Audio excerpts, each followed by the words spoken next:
उत्तर प्रदेश के मुरादाबाद जिले संभल नामक तहसील में विष्णु यश नामक का जन्म होगा और उस ब्राह्मण के घर भगवान का कौन सा कल्कि अवतार होगा। बोले कल्कि भगवान की जय। प्रभु के कल्कि अवतार का सांवला श्री विग्रह होगा, श्वेत अश्व होगा, दिव्य सुगंध होगी, दुष्टों का असुरों का संहार करके धर्म की स्थापना करेंगे और मरुदेवापी राजा जो काला पकग्राम में तपस्यारत हैं, इन्हें प्रकट करके सूर्य वंश और चंद्र वंश की पुनः स्थापना करेंगे। बस वहीं से सतयुग का प्रारंभ हो जाएगा। कलयुग के जब 800 वर्ष शेष बस रह जाएंगे, कल की भगवान का तुरंत प्राकट्य होगा। अब कलयुग की आयु 4,61,000 के आसपास है और वर्ष की है, जिसमें से अभी तक बस 5,116 वर्ष अभी बीत चुके हैं।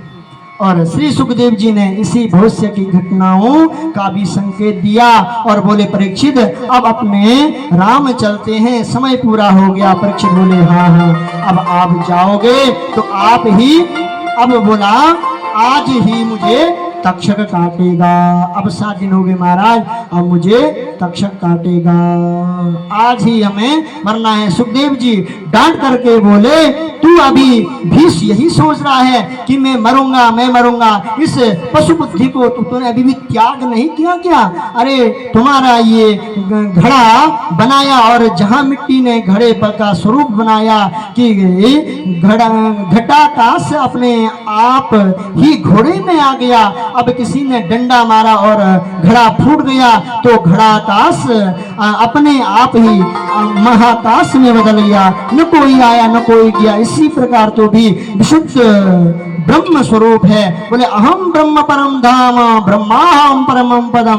सुखदेव जी ने कहा परीक्षित तुम ये अभी भी मूर्खों वाली बात करते हो, तेरा शरीर नष्ट होता है, जाएगा तो तेरा शरीर नष्ट होता है, लेकिन तेरी आत्मा कभी नष्ट नहीं हो सकती है। तू तो अविनाशी सच्चिदानंद का अंश है, तेरा विनाश तो किसी काल में भी संभव नहीं है। परीक्षित गदगद हो गए और प्रणाम करके बोले और सिद्धोस्म अनुगृहीतोस्मि, अब आपने मुझे मेरा स्वरूप का परिचय करा दिया, मेरा स्वरूप की मेरे को जानकारी दे दी, समझ गया कि लाखों तक्षक मिलकर भी मुझे अब काट ले तब भी मुझे अविनाशी का कभी विनाश नहीं हो सकता, मुझ जैसे अविनाशी का अब कभी विनाश नहीं हो सकता है। बोले हरिलाल की जय। सुखदेव जी प्रसन्न हो गए और तक्षक तुरंत क्या हो गया, अंतर्धान हो गया। बोले सुखदेव भगवान की जय। प्रारब्ध तक्षक नाग छद्म वेश में आया, जैसे ही परीक्षित को काटा कि परीक्षित का देह भस्म हो गया और आत्मा परमात्मा में तुरंत विलीन हो गई। परीक्षित पुत्र जन्मेजय ने सर्पेष्ट यज्ञ किया और बृहस्पति ने आस्तिक मुनि के साथ आकर जन्मेजय को समझाया और उस सर्पेष्ट यज्ञ को शांत करवाया। सूर्य जी कहते हैं हे सोनक ऋषि जी, इस प्रकार से हमने तुम्हें शुभ परीक्षित का ये दिव्य संवाद श्रीमद् भागवत संहिता का श्रवण करवाया और जिसमें 18,000 श्लोक 335 अध्याय और 12 स्कंद हैं।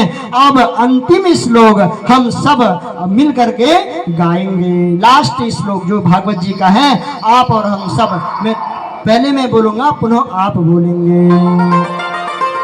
बोलिए नाम संकीर्तनम यस्य, नाम संकीर्तनम यस्य सर्व पाप प्रणाशनम, सर्व पाप प्रणाशनम, प्रणामो दुख शमनस्तम, प्रणामो दुख शमनस्तम, नमामि हरिं परम, नमामि हरिं परम। श्री हरये नमः, श्री विष्णवे नमः, जिन भगवान के नामों का संकीर्तन से सारे पाप सर्वथा नष्ट कर देते हैं, उनके श्री चरणों में हम और आप सब बारंबार प्रणाम करते हैं। ऐसे परम तत्व श्री हरि को हम सब मिलकर के बारंबार प्रणाम करते हैं। बोले वृंदावन बिहारी लाल की जय, श्रीमद् भागवत महापुराण